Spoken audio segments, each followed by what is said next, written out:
What is going on, everybody? So today I'm headed to a local business that we've been servicing their fish tank for a long time. And they got a couple of tanks in there that are just outgrowing the aquarium that they currently have. And so we ordered them a beautiful aquarium, and we're upgrading them to a much larger system so those fish can feel a little bit more comfortable. And I'm really excited because I've yet to see the tank. It got delivered, but I have not seen it yet. So let's go ahead and head there right now. So we are at the business, and I'm really excited to show you guys what we've been working on here. Now it's not completed, but the beginning steps have begun, and we're gonna do everything today but put water and sand in the tank. But we're gonna get the scape done, and I just wanted to share the scape with you guys because I'm really happy with the way we got this planned out. All right, but before we get into any of that, I just wanted to show you the current tank. The current situation here is a corner aquarium, one of these old school ones. You know, this tank's been around since the early 2000s, and it's doing well. Everything's fine, you know. You can tell it's got the old school aquascape and all that stuff. Corals are doing great. That A can right there was actually one of my old corals from like 6 years ago. It's doing amazing. It's huge. But you can see we got the blue hippo tang. We have cleaner shrimp in here. I think we have a sailfin tang in here somewhere, which is not looking good. A couple clowns, pufferfish, and there's a couple other things in here. But they wanted more fish. We added more fish in this tank. The problem was when you add more fish in this tank, they don't do well because there's not a lot of room here. And they kind of fight over any available territory in the tank. So if anybody knows dealing with tangs, they need a lot of room to swim and to be able to feel healthy. There's that sailfin tang right there. It almost feels like a relief getting these fish out of this tank and upgrading them because it's well overdue. So this is going to be a quick overview of the tank. We're not going to get too in depth about what type and all that stuff. We'll get into that in another video. For right now, I just wanted to show you guys Escape. We're going for more of a natural look, natural kind of coral reef rock instead of like the arches and the man-made stuff. This is all kind of real stuff that you'd find in the ocean, dry rock, of course. But today we spent the majority of the time servicing the other tank, but also aquascaping this one. We wanted to make sure we have plenty of hidey holes and things like that for the tanks to feel comfortable. This tank is way bigger than the other one. I mean, side to side, I believe it's like 6 feet long.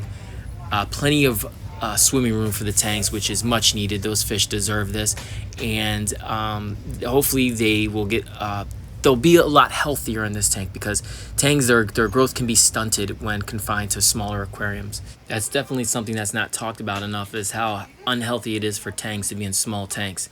But this is definitely a huge upgrade, and I'm excited for the day that we can move everybody over. Now this will be a full reef tank just like the other one. We're probably going to go with even some SPS in there if we can. Some monopore would be great. And we're going with the Refi Uno lights. I've not used these before, but I'm really excited to use them. This will be our first tank officially that will be run solely on them. So I'm really excited to see how these work out and how they grow coral. And I will definitely keep you guys in the loop about how they do. But yeah, I've heard really good things in forums about them.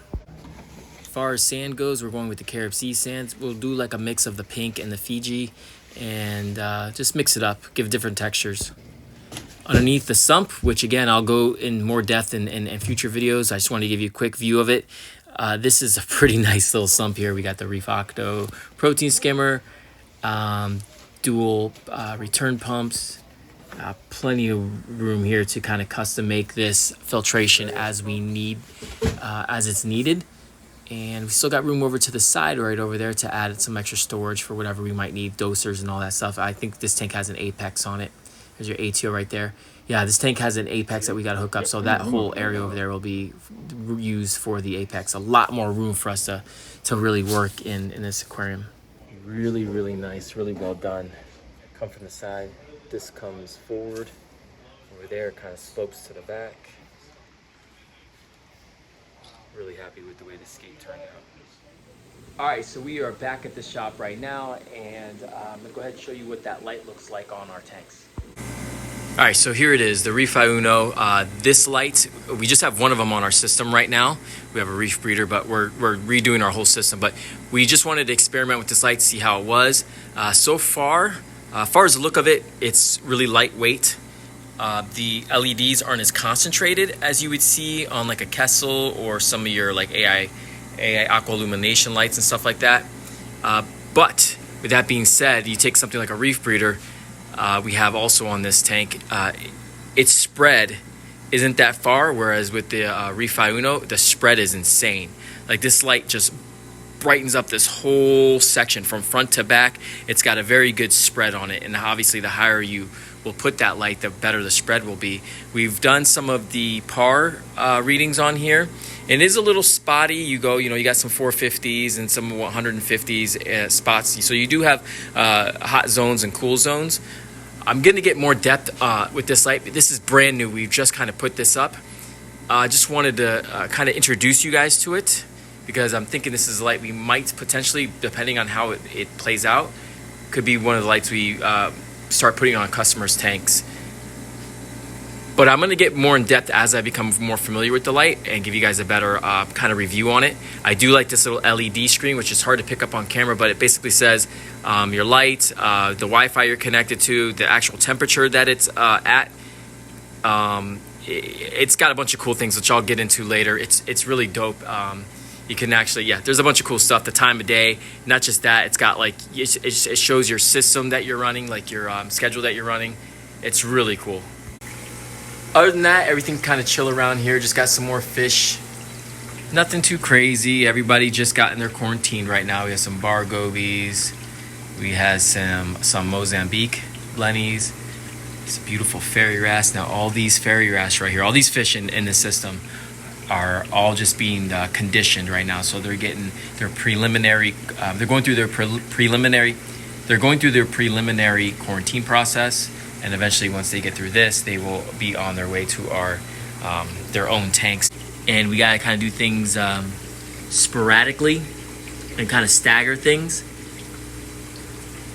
As soon as we get fish in, they're all claimed. So all these fish are already pretty much claimed. Like I'd say about 90% of these fish have already got like customers that want them.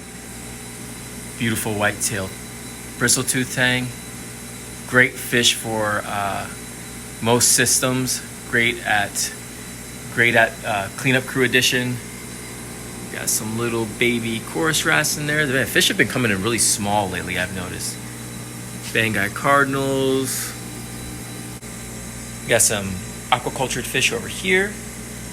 Some canary blennies and a aquacultured yellow tang. It's a cool little tank right there. These guys are all being observed and quarantined together. Another white-tailed tang over there. Another aquaculture order, some striped blennies, and another yellow tang. Still got the puffers in the. We still have the puffers. These guys came in really small. Unfortunately, we're not able to acclimate them to salt just yet because they are too small. But I'm hoping. So we're gonna have to hold on to these for a while. We're gonna end up probably Tommy will bring them back to his house, put them in his freshwater tank. And maybe I'll take a couple of these guys home, but they're way too small right now to be going into freshwater. We'll probably get them acclimated to probably brackish for a while, and hopefully they can get some size on them. And once they get some size on them, we can put them fully salt like they are in the wild.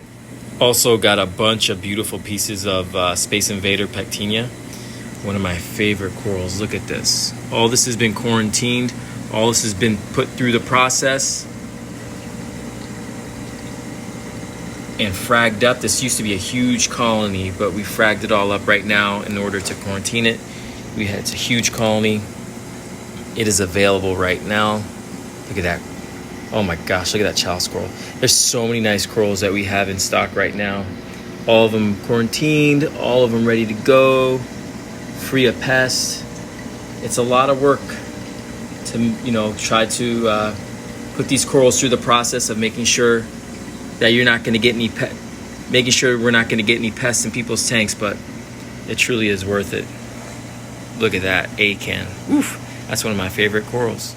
All right, so that's where I'm going to leave it right now. I'm going to keep you guys updated on once we get water in the tank and this tank is fully cycled and we start moving everything over. I would be interested to hear what you guys have to say about the scape. What do you think about it? What do you think of the aquarium? Let me know down in the comments. All right, I will see you guys on the next one.